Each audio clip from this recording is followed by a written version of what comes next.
Anyways, with that said, again, Little Jort, thank you very much for the raid. We are going to get into talking about PragerU. If you're not familiar with PragerU, then you are in a very pleasant side of the internet compared to me. Thank gosh. But if you aren't familiar with them, then this will be the cherry that is getting popped today, unfortunately. But before we get into them, as is tradition, let's go ahead and get into the fan art section. This one is from Pernia, and they said, I drew Suris's ... kitty.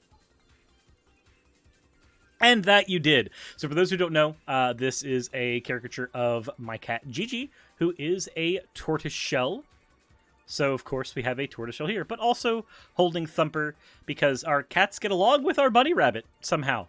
And then, I'm assuming we have real Suris down here. It is wonderful. Thank you very much, Pernia, for the fan art, as per usual. You do very, very wonderful work. Let's go ahead and roll that intro. Alright, now that's out of the way. Pernia, of course! Of course! You would choose the PragerU video right after your fan art got shown. I didn't even know you were here. Pernia, thank you very much for redeeming 50,001 channel points to make me say one of the worst words in the entire English alphabet now that we've adopted it. Oh, well. Shoot me. And Silver J with another one. How many of the... Oh, God, I need to actually fix that. Jesus Christ. How many of them are there? What? Silver J, thank you for the 50,001 channel points redeemed for an... Oh, whoa. And Naki Bree with also an... Oh, whoa. Oh, whoa, whoa, whoa, whoa. Yo, that's 150,000 channel points together. Naki Bree, you have another one? Ah! But Sarah Chikorita has countered with an Ara Ara Armistice. Sorry, Naki. It's been appropriated into an Ara Ara. Ha-ha! For the next hour, none of you get to torture me anymore. Ha-ha!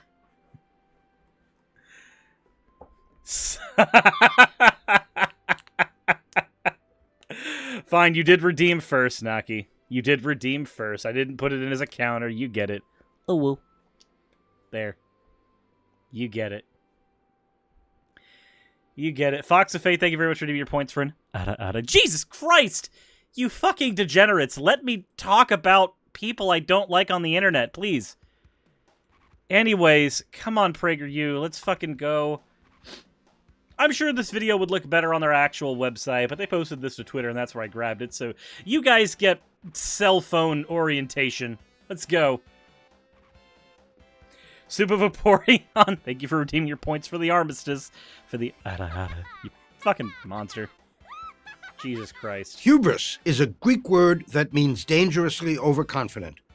Based on my research, hubris fairly describes our current response to the issue of climate change. Oh, really? Does it?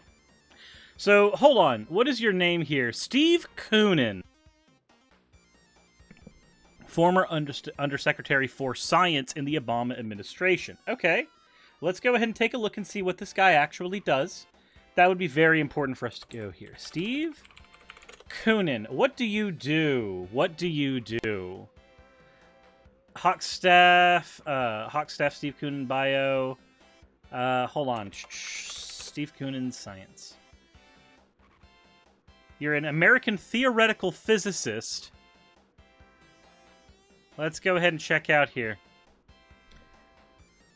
You became publicly involved in the policy debate around climate change, starting with a Wall Street Journal opinion piece in 2017, where you floated the idea of a red team, blue team exercise for climate science.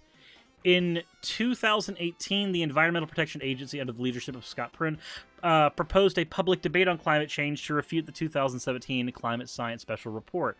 According to a draft press release edited by Koonin and William Hopper, Princeton physics professor and director of the CO2 Coalition, they planned a red team, blue team exercise to challenge the scientific consensus on climate.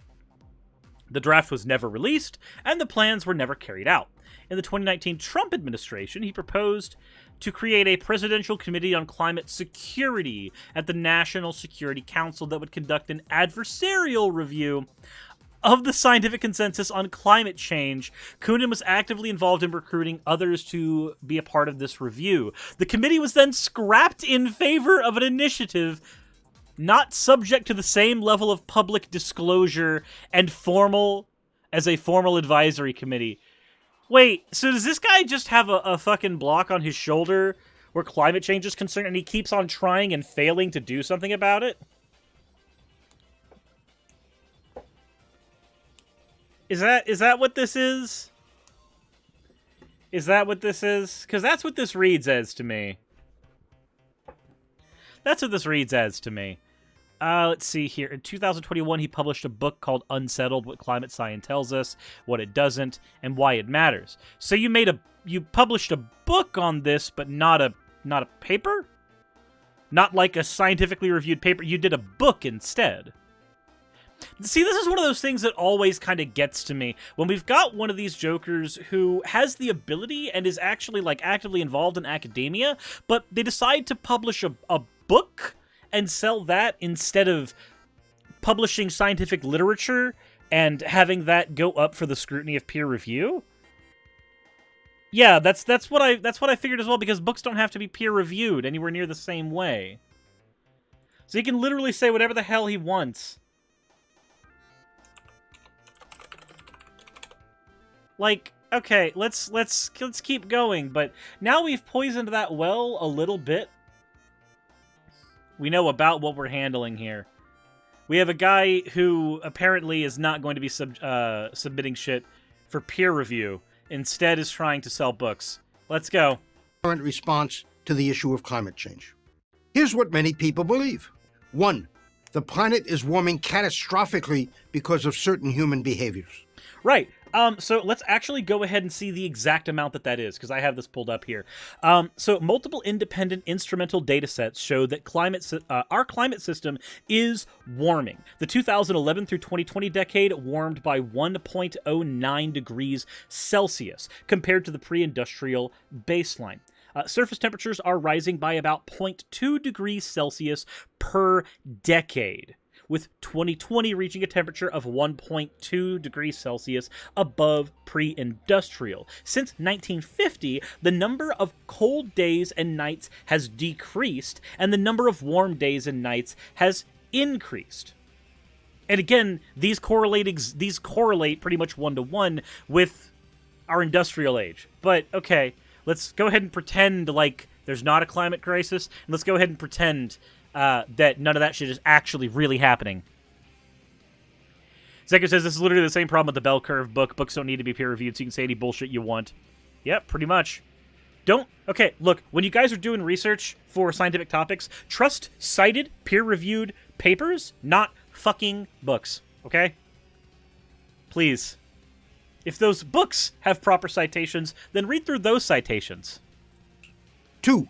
Thanks to powerful computers, we can project what the climate will be like 20, 40, or even 100 years from now. Mm-hmm. And 3, that if we eliminate just one behavior, the burning of fossil fuels, we can prevent the climate from changing for as long as we like. So, this one is kind of, but here's the thing. So, the largest amount of climate change that happens, okay, the physical drivers of climate change are carbon dioxide and methane. Those are the two biggest drivers of greenhouse gases. Now, during the industrial age, we started emitting shit tons more carbon dioxide. In fact, actually, if you want to know why your car has a catalytic converter, the reason your car has that thing in the first place is to guarantee that the amount of CO2 that it releases into the atmosphere is infinitely lower. A lawnmower produces more CO2 than your car due strictly to the lack of the catalytic converter. But go ahead and let's pretend these things aren't really important. Shadow Bangin', thank you very much for redeeming your points towards the armistice for the Ara. You degenerate. Each of these presumptions, together the basis of our hubris regarding the changing climate, is either untrue or so far off the mark as to be useless. All right, so here's the thing. Do we have computers with accurate or fairly accurate models of what's happening? Well, yes, because we have data to work off of. Is there one human behavior that we can change that will solve everything? No, but that also feels like a bit of a straw man. There are people that think that if you just stop driving cars, suddenly you're going to change the climate for the better. And no, regular run-of-the-mill, like you and me, humans, are, 15 to 30% of the actual, algorithm where climate change is concerned. Large corporations are the other 70% of that algorithm. So it's less on you and I, and it's more on capitalistic fuckshits. But let's continue. Yes, it's true that the globe is warming, and that humans are exerting a warming influence upon it. Okay. But beyond that, to paraphrase a line from the classic movie The Princess Bride, I do not think the science says what you think it says. Really? You don't? Okay, let's hear it. For example, government reports state clearly that heat waves in the U.S. are now no more common than they were in 1900. Hurricane activity is no different than it was a century ago. Okay, so heat waves and overall overall warming of an environment are two different things. Also, it says that hurricanes are no different than a century ago. Let me see here. What is there data on that? Is there data on that? Let me see here. Do we have the same amount of hurricanes today as 100 years ago? Let's see here. This is from Austin American Statesman. I don't know what this thing is. Okay, let's go ahead and pull up something here. This is from The Hill, and if you want news that is dry, which is exactly kind of what you want, you don't want sensationalization, The Hill's generally useful for this. Let's go ahead and see here. Hurricanes exist for a reason. How many we have and how fast the winds become are related to why they exist, but they are separate characteristics of the same event. While hurricane scientists would agree that there are no more hurricanes today than there were 100 years ago, so here's our quote: "Why hurricanes exist and the frequency at which they hit isn't quite so simple and shouldn't be ignored." Oh, so is there a lie within this kernel of truth? Let's go ahead and continue. One characteristic of hurricanes refers to the frequency. Will we see more or less hurricanes this summer than the last? The other refers to the intensity. Will the storm reach Cat 5 status, like Hurricane Michael in 2018, or Category 1 with milder winds? Our planet is unequally heated, as evidenced from the ice-covered surfaces in the pole and the blue skies and palm trees of the tropics. This unequal heating forces air to move due to something called the pressure gradient force. You know this movement as the wind. If this process didn't occur, you wouldn't see the tropics becoming continuously hotter and the poles becoming continuously colder. Instead, we would see tropical temperature remain the same on a daily basis. Hot and typically humid. The ice over the poles do not continually expand, but instead slowly melt due to the influx of energy brought by the wind. Hurricanes are the ultimate heat transporters on our planet. They are the manifestation of the surplus heating within the tropics into swirling energy transport systems. That energy is then moved from its original location within the tropics to areas all around the subtropics. How many hurricanes we see develop? The frequency depends on whether the atmospheric conditions are conducive to the continued formation and ultimate tracking of the U.S. coast. There are many factors impacting frequency, like stratospheric wind changes, change in tropical wind patterns, and changes in air pressure and sea temperature over the Pacific Ocean. Okay. Many critics of climate change state that the number or frequency of these energy transport systems are not changing over time. The number of storms across the globe that we see today is no different than the number of storms 100 years ago. Many hurricane scientists would agree with that statement. The number of storms hasn't really changed. However, thinking of overall frequency as the only potential mechanism for showcasing climate change is misleading. If the number of storms isn't changing, but there is more energy on the planet, how else might that manifest where the humans notice a change? The maximum potential intensity of a hurricane is something that has been theorized about since the 1980s. How strong can a given hurricane actually get? That strength is related to the amount of energy available in the atmosphere and oceans, which is also related to the oscillation patterns of climate change. In a world where we have more of a capacity to hold on to energy, the energy must be transported. So in a warmer environment, we must see the total number of we might not see the total numbers of storms change, but if we break it down by intensity, we begin to notice a shift to a more intense hurricane environment. For 2 decades, scientific research has suggested that the most extreme hurricanes are becoming more extreme. And there's a source for this. Let's go ahead and take a look at it. Boop, boop, boop, boop, boop, boop, boop, boop. Ah, you love to see it. An actual primary source here. A climate change synthesis report from 2014. Good, good, good, fucking good. I would like to see the citations on here. So let's go ahead and take this and let's go to Google Scholar. How's it going, Zozo? All right, now let's see if we can find citations for this dude. So this is done by Bakuri and Leo Meyer. Oh. That is not a small number. That is a big number. That is a big number of citations. That is an unusually high number of citations.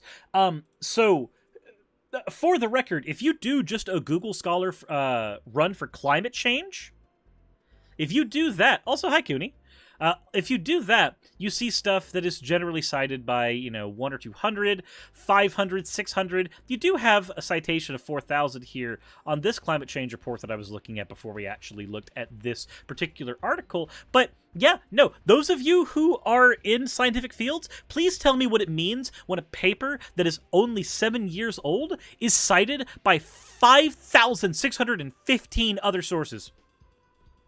Tell me what that means. Generally, what you would expect.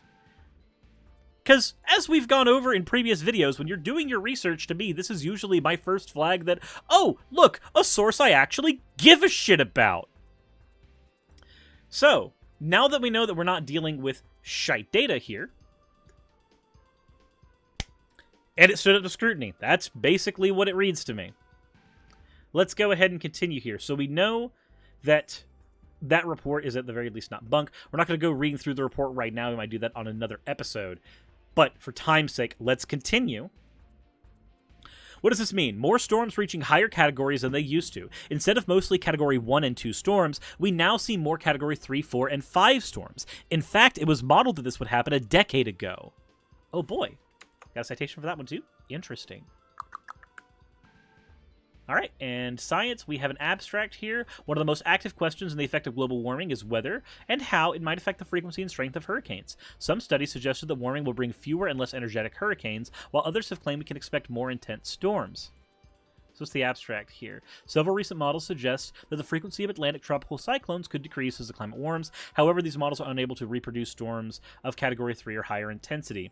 We explored the influence of further global warming on Atlantic hurricanes with a downscaling strategy by using an operational hurricane prediction model that produces a realistic distribution of intense hurricane activity for present-day conditions. This model projects nearly a doubling of the frequency of Category 4 and 5 storms by the end of the 21st century, despite a decrease in the overall frequency of tropical cyclones when the downscaling is based on an ensemble mean of 18 global climate change projections. The largest increase is projection to occur in the Western Atlantic. So these models show that we might have a doubling by the end of this century, but we already definitely have an increase in power of these storms. So in total, the number is the same, but the reality is the storms that are coming are closer to the theoretical maximum than they used to be, all because we have more energy to transport. The difference is nuanced, and the discussion can be misleading when the description lacks the important details. Frequency is affected by atmospheric setup. Are all the puzzle pieces in the right place for a storm to survive? Intensity is additionally affected by energy availability. All things being equal, more energy to transport means a stronger storm. So what we have here is that a warmer climate, a climate with more active energy in it, would lead to stronger storms, not necessarily more storms, though there are models that predict more storms. But okay, cool. Good to know that we have a lie of omission. Floods have not increased across the globe over more than 70 years. Again, increased is not what we're looking for in necessarily all of this. Now we know energy transportation is one of the larger factors. Greenland's ice sheet isn't shrinking any more rapidly today than it was 80 years ago. Greenland's. Wait, are you doing the thing that H Bomber guy pegged Steven Crowder for? This is okay. So what this is cherry picking data. In fact, actually, I'm fairly certain this is a fallacy, right? Let's see here. No, this is cherry picking. It is not the fallacy that I thought it was. I thought this was a nut picking fallacy, but no, it's just cherry picking. So for those who don't know, H Bomber Guy did a very wonderful video on climate change, where he was responding to Steven Crowder during a part of it, and Crowder made this exact same claim.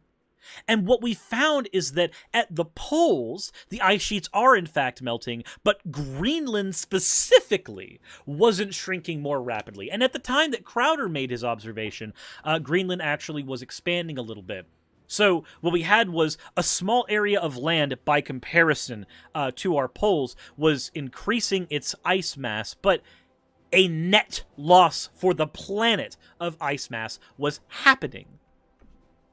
This is the thing that happens with PragerU all the time. No matter what video you do, they will say things that are fundamentally true on their own, and they intuitively get you to a very easy to accept idea, but then when you actually look at what they're saying, they are cherry-picking bits of data to make you come to a conclusion, but they are omitting lots of other data, like the information about energy transfer, and what I'm assuming is going to happen here, the information about the polar availability of ice.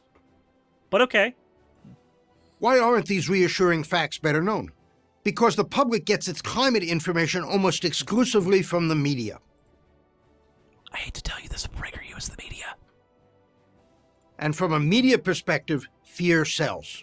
This part is actually true. If it bleeds, it reads. If it bleeds, it leads. These are pretty common things that you can listen to, you can hear, and they make sense to you. Because yes, the mainstream media does in fact know that fear sells. Duh. But again, like with everything else that is being done in this video, this is PragerU latching onto something that you intuitively already get. You get now that there are fewer hurricanes, and you latch onto that in order to keep your current perspective. You know that fear sells, so you use this to insulate yourself from any information that comes from even the most accredited sources. Remember, we didn't just go to The Hill to see what they said. We looked at their cited source, and we looked at that source, and then cross-checked that source to see how many citations that source had, to make sure that they weren't speaking out of their ass with that source. And we didn't just do that once. And that's what you have to do when you're doing research on shit like this. This is what PragerU doesn't want you to do, because it's easier for you to come to very, very basic conclusions based on the little bit of information they give you in a 5-minute video. This is why it takes so long sometimes to debunk a PragerU video, because when PragerU is talking, they are condensing bullshit into an infinite singularity of mass. But okay. Let's continue. Things aren't that bad doesn't sell. Very few people, and that includes journalists who report on climate news, read the actual science. I have. And what the data, the hard science, from the US government and the UN climate reports say is that things aren't that bad. Can you provide a citation as to why? Can you give us some perspective? Because the data that you gave us before, the points you gave us, are very clearly not indicative of that. They are bits of cherries in a field that are picked and handed to you while the entire field is rotting. We've handed you a handful of good berries and said, the harvest is good. Nor does the public understand the questionable basis of all catastrophic climate change projections. Computer modeling. Projecting future climate is excruciatingly difficult. Yes, there are human influences, but the climate is complex. Anyone who says that climate models are just physics either doesn't understand them or is being deliberately misleading. This sounds like projection to me, but that's just me. But again, we literally looked at cited articles on this, and they didn't have to use modeling to get to where... Well, one of them used modeling to get to where they were. But it didn't just use one model. It used 18 models and cross-referenced them with one another. But let's go ahead and say that it's just modeling, despite the fact that some of it has not been modeling, and it's just been an observation over the last 100 years of the industrial age. But, let's fucking go. I should know. I wrote one of the first textbooks on computer modeling. Cool. While modelers base their assumptions upon both fundamental physical laws and observations of the climate, there's still considerable judgment involved. And since different modelers will make different assumptions, results vary widely among different models.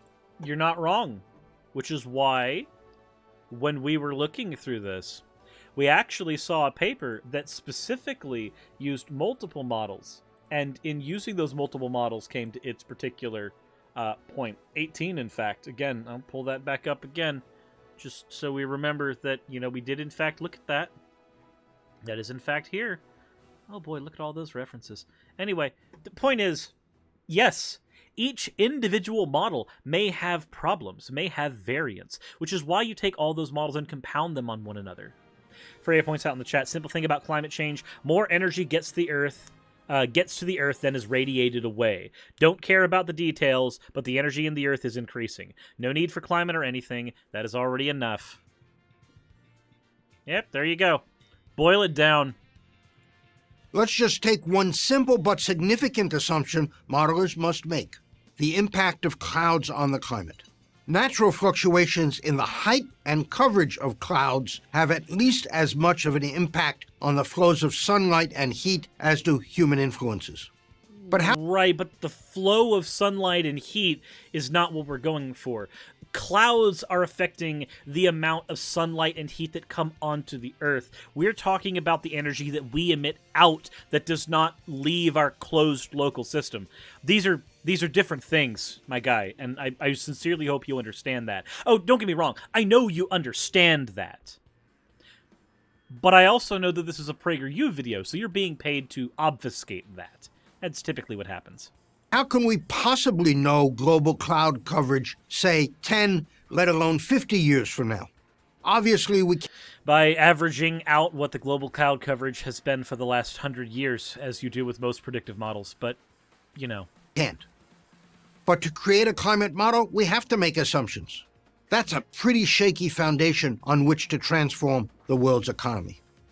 And by the way, creating more accurate models isn't getting any easier. In fact, the more we learn about the climate system, the more we realize how complex it is. Rather than admit this complexity, the media, the politicians, and a good portion of the climate science community attribute every terrible storm, every flood, every major fire to climate change. Yeah. Yes, So we hit the point of this. The actual point is not to educate people on the science. The actual point here is to argue that we don't need to change our economics. The actual point here is to protect the capitalist class. That's what it is. That was the whole point. This is the part where they said the quiet part out loud. This is literally just to protect rich interests. Remember, PragerU is primarily funded by the coke industry, and one of the coke industry's major exports is oil. Just remember that whenever you're looking at this shit. We've always had these weather events in the past, the narrative goes, but somehow climate change is making everything worse. Yes, because the energy we have within our local system has increased, and therefore there was more energy within these catastrophic events. Meaning that we might have the same amount of events, but they are more catastrophic as they come. That's what that means. That's how that functions. But okay, continue. Even if that were true, isn't the relevant question how much worse? Not to mention that worse is not exactly a scientific term. And how would we make it better? So the whole worse is not a scientific term. That is a deflection. That's a red herring. That means nothing to the actual conversation. For the alarmists, that's easy. We get rid of fossil fuels. Not only is this impractical, we get over 80% of the world's energy from fossil fuels. It's not scientifically possible. That's because CO2 doesn't disappear from the atmosphere in a few days like, say, smog. It hangs around for a really long time. that doesn't mean... Wait, hold on. Am I the only one that thinks that that point doesn't mean anything compared to what he just said? Okay, so he just said that we're not going to be able to change things because we've already fucked them up, is what he's saying. Is that what that... Am I the only one that heard that? Okay, so let's go ahead and talk about this for just a second. What are things we can do to positively affect the environment as it is? We can change a lot of our energy to nuclear and green power sources. Nuclear power sources and green power sources are both infinitely better than running on fossil fuels for a couple of reasons. Not only because of the, potentiality of destroying our environment, but also because energy is limited. And fossil fuels are not the most efficient things on the planet. They are the things that most of our industries have adapted to, but they are not the most efficient things on the planet. We need to go to more efficient methods of taking care of shit. Also, Cookie McCoke is in the chat. How you doing? But, yeah, no, seriously. The other thing that needs to be pointed out here is there's a little bit of truth to what he's saying. And I hate to say this part, but there actually is a little bit of truth here. So what we can do is we can do what's called a net zero carbon emission. This doesn't require removing all of our fossil fuel industry, because he is right about one thing. It is very impractical to remove all of our fossil fuels.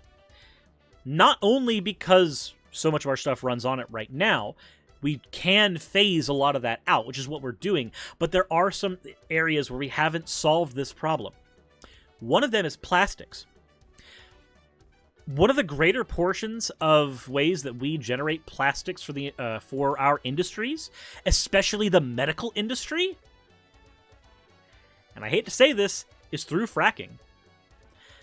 We are going to have to continue keeping that industry alive in some way, shape, or form, because especially where plastics are concerned, you do not want things like biodegradable plastics for medicine. You don't, because they can contaminate your medicines. You desperately have to keep a little bit of that. And that sucks to hear, and it sucks to come to terms with. But what that doesn't mean is that we can't drastically lower the amount of fossil fuels that we are taking. Bioplastic can also seep. Yeah, nuclear is a good option for energy consumption. Like, a lot of our power grid going onto nuclear and going onto green sources is infinitely better than keeping the CO2 emitting shit that we have right now. Way better. And no, it's not that there's no hope.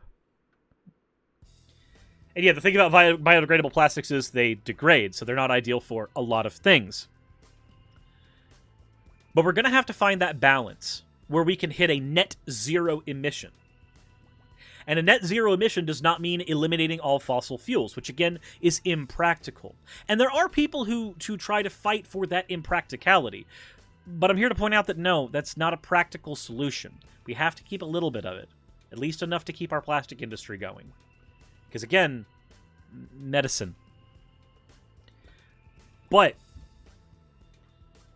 the straw man here is that PragerU is arguing that that is the only conversation happening on the other side. That people like me, who are leftists, are only looking at this in terms of eliminate fossil fuels, create all green energy so we don't have to worry about a Chernobyl. That's not a realistic solution. It's just not. As technology develops, maybe we'll get closer to that being a more realistic solution, but currently, it simply isn't.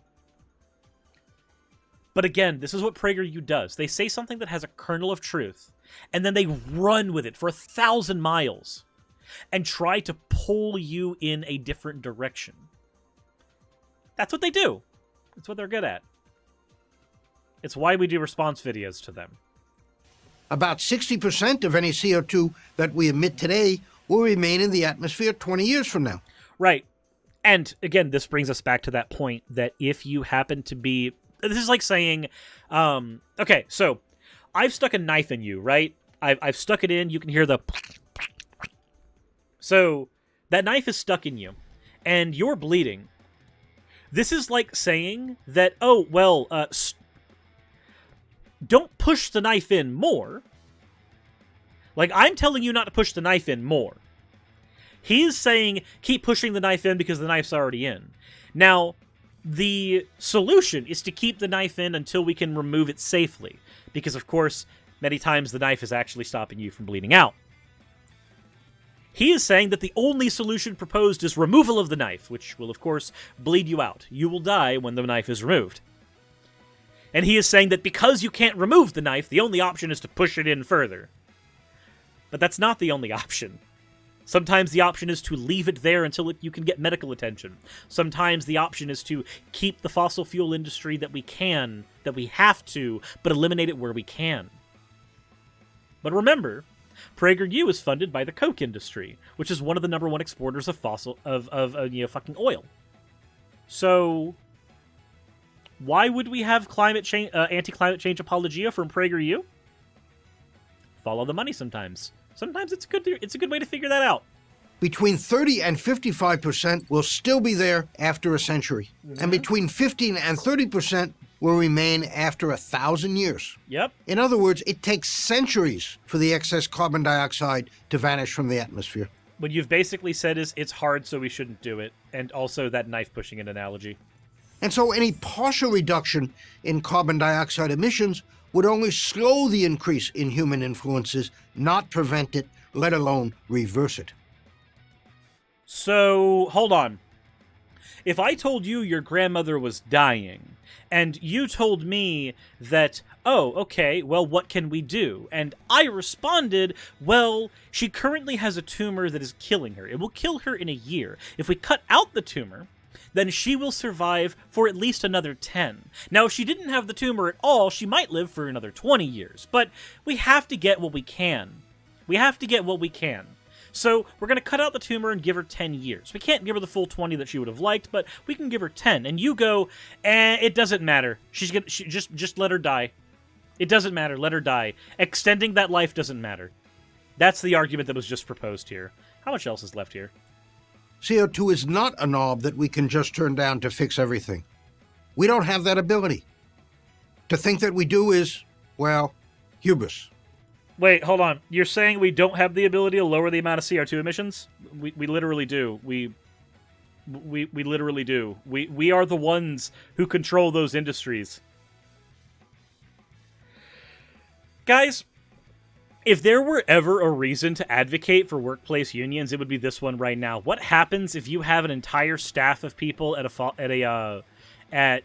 fucking coal plant, and they all just go on strike because of this? What? Boy, howdy. The power of unions, everybody. Dark Ghost Star, thank you for redeeming your points, but as we are in the middle of an armistice, it turns into an ara, you fucking monster. Hubris leads to bad decisions. A little humility and a little knowledge would lead to better ones. Which is why you shouldn't be watching PragerU videos. I'm Steve Koonin, former Undersecretary for Science in the Obama administration and author of Unsettled, What Climate Science Tells. Ah, yes. We're not letting you plug your book. Nope. Sorry. It was all a plug for his book. Of course it was. Supa Vaporeon. Thank you very much for redeeming your points for an you fucking monster. Yeah, no, this is just bad.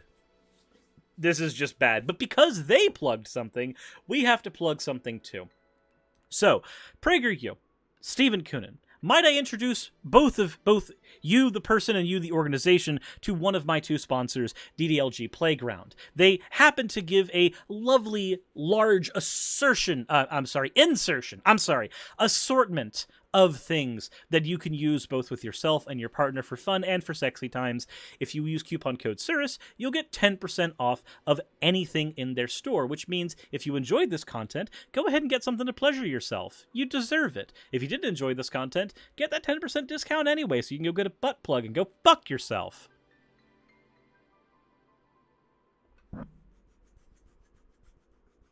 Sorry. Got ahead of myself there. Anyways, as always, everyone, let me know what you think in the comment section below when this goes up on YouTube, and the conversation can just continue as it is in the chat right now. With that said, y'all, This has been PragerU, and I have a headache. Insert end of video tagline here. Hey, thank you so much for watching this video. It really means a lot to me. If you want access to behind-the-scenes content for the channel, please consider checking out my Patreon. I do weekly vlogs over there, where I give real-life updates to what's going on behind the scenes on the channel, stuff that you don't really get over here, and even on Twitch. Patreon also helps the channel's stability a whole lot. Without Patreon, I wouldn't be able to do this at all. Especially with the kind of content that I do, neither YouTube nor Twitch are the most stable sources of income. If you are a $20 and up patron, then you will be featured on the ending slides as shown in the beginning of the end credits. If you want to catch the streams where all this content comes from, then consider heading over to Twitch and following. And if you want to continue watching over here on YouTube, maybe consider clicking one of the end screen videos. And once again, I want to thank you so much for spending your time with me over on my channel. I wouldn't be able to do literally anything that I'm doing over here on YouTube without each and every one of you. So, thank you.